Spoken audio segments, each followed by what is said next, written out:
की धर्माचं संरक्षण होणं आवश्यक आहे, धर्म हा सुरक्षित राहणं आवश्यक आहे, पण हे करत असताना माणुसकी देखील जगली पाहिजे, माणुसकी टिकली पाहिजे.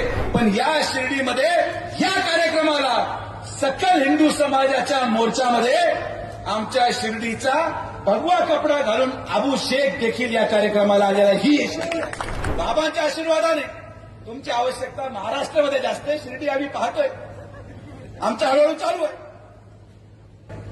कारण की आपण आणि मी या मताचा आहे की धर्माचं संरक्षण होणं आवश्यक आहे, धर्म हा सुरक्षित राहणं आवश्यक आहे, पण हे करत असताना माणुसकी देखील जगली पाहिजे, माणुसकी टिकली पाहिजे आणि मनुष्याने मनुष्याला पण ओळखलं पाहिजे. ही पण आपली जबाबदारी आहे.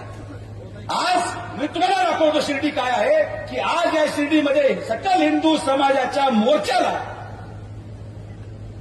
भगवा गमछा घालून नुसतं हिंदू नाही, पण या शिर्डीमध्ये या कार्यक्रमाला सकल हिंदू समाजाच्या मोर्चामध्ये आमच्या शिर्डीचा भगवा कपडा घालून अबू शेख देखील या कार्यक्रमाला आलेला ही मी नाकारत नाही. समाजामध्ये समाजकंटक असतात, कुठं नाहीये, पण आज या कार्यक्रमाच्या निमित्ताने आणि मी सगळ्या आमच्या हिंदुत्ववादी मुलांना सांगतो, आमच्या तालुक्यातला सांगतो, जिल्ह्याचा सांगतो,